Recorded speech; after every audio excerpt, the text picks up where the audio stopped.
আসসালামু আলাইকুম প্রিয় দর্শক, নির্বাচন তো ঘনিয়ে এসেছে, আপনারা সবাই জানেন। এখন নির্বাচনে কে কি করেছে না করেছে, কার কি করা উচিত না উচিত, এগুলো নিয়ে আলোচনার সময় আর নাই। সবাই তো যার যার মতো কাজ করছে, মানুষের কাছে যাচ্ছে, মানুষের কাছে ভোট চাচ্ছে। কারো কারো বডি ল্যাঙ্গুয়েজে নানা ধরনের আত্মবিশ্বাস ফুটে উঠছে, কেউ কেউ কথার ফুলঝুরি ছোটাচ্ছে, নানা কিছু হচ্ছে। এর মধ্যে শেষ বেলায় এসে নানা ধরনের প্রিডিকশনও হচ্ছে, মানে ভবিষ্যৎবাণী বলতে পারেন, অথবা কে কেমন মনে করছে, কে কয়টা জিততে পারে, এগুলো নিয়েও নানা আলোচনা চলছে। আমি নিজেও একাধিক প্রিডিকশন করার চেষ্টা করেছি, এবং আমি এটা একটা খেলার মতো, অনেকটা এর উপর নির্ভর করবেন না। বাট আমি নিজে, আমার সঙ্গে বিভিন্ন জেলা পর্যায়ের লোকজনের সঙ্গে কথা হয়, আমি নিজে থেকেও কিছু কথা বলেছি, আরও কিছু কথা বলবো। আমি এই নির্বাচনের আগে আগে হয়তো আরও একবার এই ধরনের একটা প্রিডিকশন দেব। হাতে তো আছে আর দুদিন মাত্র। তো আজকে আমি হাতে কিছু পেয়েছি। আমাকে বেশ কিছু সরকারি সংস্থার কাছ থেকে কিছু আমি প্রেডিকশন পেয়েছি, সেগুলো দিয়ে আমি কিছু কথা বলবো। আবার ধরেন একটা জাতীয় দৈনিক, তারাও তাদের বিভিন্ন জেলা প্রতিনিধিদের দিয়ে একটা জরিপ একটা ধারণা পাওয়ার চেষ্টা করেছে যে কোন দলে কতটা জিতবে। তো কি পেলাম আমরা? দেখুন, আমি সরকারি সংস্থার যে জরিপগুলো যা পেয়েছে, যে ধারণাটা পেয়েছে, সেটা আপনাদের একটু বলি আমি। তারা বলছে যে এই 300টা আসন তো হবে না, 298টা আসনে ইলেকশন হচ্ছে, দুটো তো বাদ আছে। এই 298টা আসনের মধ্যে তাদের বিবেচনায় বিএনপি জিতবে 150টা, জামাত জোট, বিএনপি হবে জোট না খেলে বিএনপি এককভাবে জিতবে 150টা আসনে, জামাত জোট জিতবে 70টা আসনে, স্বতন্ত্র জিতবে 55 জন। এটা কিন্তু একটা সিগনিফিকেন্ট। স্বতন্ত্র তারা কেন 55 জন বলল? আপনাদের মনে আছে নিশ্চয়ই যে বিএনপির কিন্তু বিদ্রোহী প্রার্থী আছে 79 জন।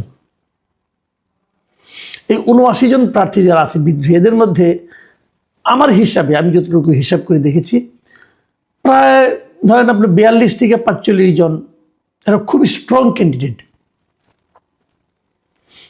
এরা হয় নিজেরা জিতবে অথবা অন্য কাউকে জেতাবে।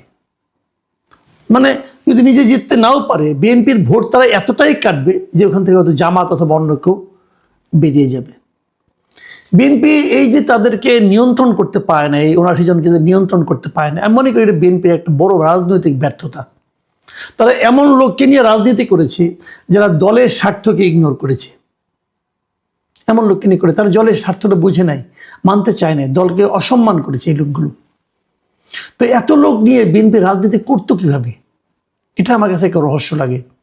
আপনি নিশ্চিত থাকেন যারা বিদ্রোহী হয়েছে এদের অনেকেই এই দলের কেন্দ্রীয় অনেক নেতার সঙ্গে সুসম্পর্ক এখনো বজায় রাখছে, এবং ওইখান থেকে এমন আশ্বাসও তারা পেয়েছে যে তারা নির্বাচিত হলে তাদেরকে আবার দলে ফেরত নেওয়া হবে, এবং এটা হবে।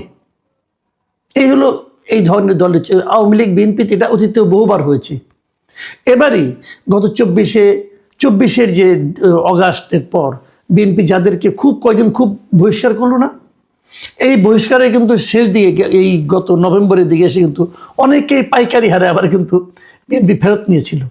আমি তখন বলেছিলাম যে এই পাইকারি ফেরত নেওয়াটা কেন ইলেকশনের আগে? এতে কিন্তু মানুষের কাছে একটা ভুল মেসেজ যাচ্ছে। পরে অবশ্য থেমেছিল, এবং আমি নিশ্চিত নির্বাচনের শেষ হওয়ার পর আবার পাইকারি হারে ফেরত নেওয়া শুরু হয়ে যাবে। এটা যদি শুরু হয় তাহলে আগামী নির্বাচনে আবার তাদের একই সমস্যায় পড়তে হবে।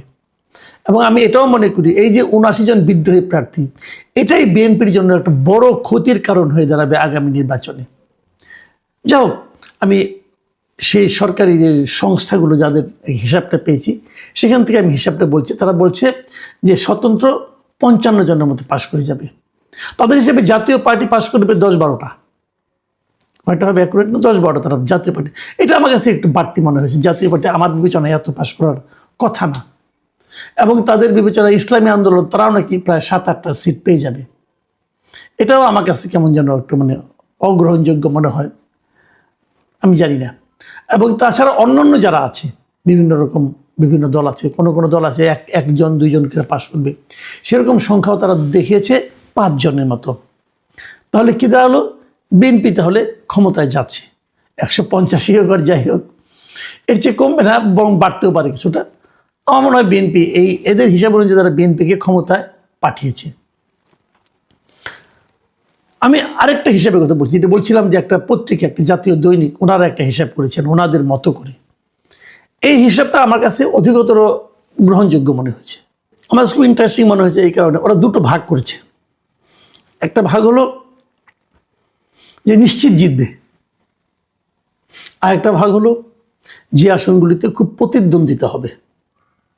তাদের হিসাবে 88টা আসনে বিএনপি কোনো রকম প্রতিদ্বন্দ্বিতা না করেই জিতে যাবে। 88টা, 88। এই আসনগুলিতে বিএনপিকে কোনো ধরনের প্রতিদ্বন্দ্বিতারই মুখোমুখি হতে হবে না। এরকমভাবে জামাত জিতবে 51টা আসনে, কোনো ধরনের প্রতিদ্বন্দ্বিতা নাই, তারা মোটামুটি নিশ্চিত তারা 51টা আসনে জিতে যাবে খুব ইজিলি। আর 17টা আসনে স্বতন্ত্র প্রার্থীরা জিতবে। স্বতন্ত্র মানে ওই বিএনপি বিদ্রোহীরা 17টা আসনে তারা নিশ্চিতভাবে জিতবে। এখানে তাদের সঙ্গে অন্য কোনো প্রতিদ্বন্দ্বিতা হবে না, সেটা বিএনপি হোক জামাত হোক, কেউ তার সঙ্গে ফাইট করতে পারবে না। তারা এনসিপিকে দিয়েছে 2টি আসন, এই 2টি আসনে এনসিপিও বেশ আরামের সঙ্গেই জিতে আসবে। আমার ধারণা সম্ভবত এই দুটো, একটা হাতিয়ার আব্দুল হান্নান মাসুদ আর একটা হাসনাত আবদুল্লাহ হতে পারে, আমি শিওর না, তবে আমার ধারণা তাই হবে। আমি শিওর হলে এখন বলবো না আর কি, তবু বললাম এই দুটো। তাদের হিসাবে জাতীয় পার্টি জিতবে 4টা আসনে, এগুলো একদম নিশ্চিত। এছাড়া এর বাইরে অন্যান্য বিভিন্ন দলের থেকে 4 জন প্রার্থী তারা জিতে আসবেন। এটা এই পত্রিকাটার বিভিন্ন করসপন্ডেন্ট যারা আছেন তাদের সঙ্গে কথা বলে তারা যেটা বের করেছেন। আমার ধারণা আরও অনেক পত্রিকায় কাজ করছেন, যদি এটা মিলে যায় আমি নির্বাচনের পরে পত্রিকাটার নামও বলবো আপনাদেরকে। এবং তাদের হিসাবে এই যে বললাম না কঠিন প্রতিদ্বন্দ্বিতা, তার সংখ্যা হলো 132টা আসনে। 132টা আসনে কঠিন প্রতিদ্বন্দ্বিতা হবে, এটা তারা মনে করে। মানে এই 132টা আসনে আসলে ডিসাইডিং ফ্যাক্টর হবে।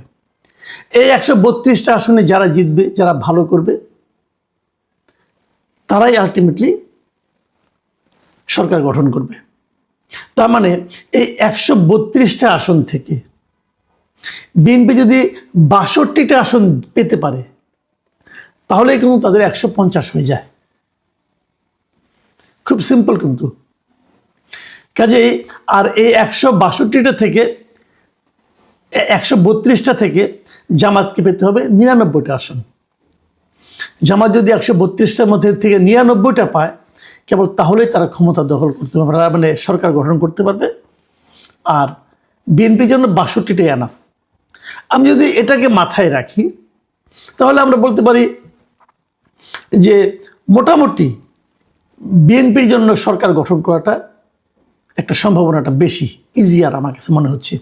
কারণ 132টা আসনে মধ্যে থেকে জামাত ইসলাম মানে 99টা আসন জয়ী হয়ে যাবেন, এটা আসলে একটু কঠিন হয়তো বা হবে। কিন্তু আমরা সব মিলিয়ে যেটা দেখলাম, যে আপনি যেমন ধরা যাক, আমি একটা কথা বলি, প্রায়ই বলি আমি, যে গত 24শে অগাস্টে সরকার পতন হয়েছিল। নির্বাচনটা যদি 24শে ডিসেম্বরে হতো, তাহলে বিএনপিকে কিন্তু এত হিসাব নিকাশ করতে হতো না। কিন্তু 6 মাসের মাথায় না হয়ে, 4 মাসের মাথায় না হয়ে, 1.5 বছরের মাথায় হওয়াতে বিএনপিকে কিন্তু একটু হিসেব নিকাশের মধ্যে পড়তে হচ্ছে। কারণটা কি? এটা হলো আমার মূল প্রশ্ন, কারণটা কি? যত দিন গিয়েছে বিএনপির জনপ্রিয়তা কেন কমলো? এই বিষয়টা নিয়ে কি বিএনপির নেতৃবৃন্দ ভেবেছেন একবার? কেন তাদের জনপ্রিয়তা কেন কমলো? কারণ হলো দুটো। এই দুটো কারণ আমি উল্লেখ করতে চাই এই কারণে যে এখান থেকে বিএনপির নেতৃবৃন্দেরও কিন্তু উপলব্ধি করা প্রয়োজন আছে যে কেন তাদের জনপ্রিয়তা কমলো। প্রথমত যেটা হয়েছে যে ওই সময় যদি হতো, তাহলে লোকে আওয়ামী লীগের কোনো সমর্থনের সময় ছিল না। আওয়ামী লীগের যে দুঃশাসন ছিল সেটার কারণে আওয়ামী লীগের সমর্থন খুবই কম ছিল। কিন্তু পরবর্তী সময়ে ডক্টর ইউনূসের যে অন্তর্বর্তী সরকার, এদের যে দুঃশাসন বলেন, কুশাসন বলেন, এবং এদের মধ্যে অনেক লুটপাটও হয়েছে, এদের কারণে যত মানুষ কষ্ট করেছে, যত ডক্টর ইউনূসের সমালোচনা বেড়েছে, তত কিন্তু মানুষ ইউনূসের সরকারের সঙ্গে তুলনা করেছে আগের সরকারকে, বিএনপি সরকারকে না। কারণ বিএনপি সরকারকে তো অনেকে দেখেই নাই। সেই 2006 সালে কি দেখেছে 18 বছর আগে, ওটিকে আর মনে আছে নাকি ভাই কারো? কাজে যত এই সরকারের অপশাসন হয়েছে, যত এই সরকারের নেগেটিভ ইমেজ বেড়েছে, তত মানুষ কিন্তু আগের সরকার মানে আওয়ামী লীগ সরকারের কথা ভেবেছে, এবং সেটা তখন এই সরকারের ব্যাড ইমেজটা যে ভর করেছে বিএনপির উপর। এর হলো একটা দিক।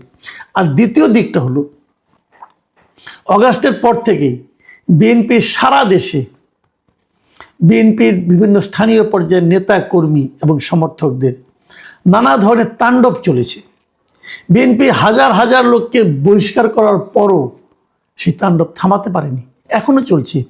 এখনও সারা দেশে যত চাঁদাবাজি হয়, এখনও খুচরা মুচরা যত চাঁদাবাজি হয়, ফুটপাতেও যে চাঁদাবাজি হয়, সেটা কিন্তু জামাতের লোক করে না, বিএনপি লোকজন করে। তাদেরকে বিএনপি থামাতে পারেনি। মানুষের মধ্যে একটা ধারণা তৈরি হয়েছে যে ক্ষমতায় আসার আগে যখন এটা শুরু করেছে, ক্ষমতায় গেলে না জানি কি করবে। কেন করছে চাঁদাবাজি তারা? এখানে একটা ইন্টারেস্টিং ইনফরমেশন কিন্তু আমি আছে, অনেকে আমাকে বলেছে যে তাদের এই চাঁদাবাজি করতে অনেক ক্ষেত্রে নেই, কোনো কোনো ক্ষেত্রে জামাতের লোকজন বরং উৎসাহিত করেছে যে তোমরা চাঁদাবাজি করো, আমরা তোমাদেরকে সারা দেশের মানুষের কাছে তোমাদের অপকর্মের খবরগুলি ছড়িয়ে দিই। এটা হচ্ছে জামাতের স্ট্র্যাটেজি।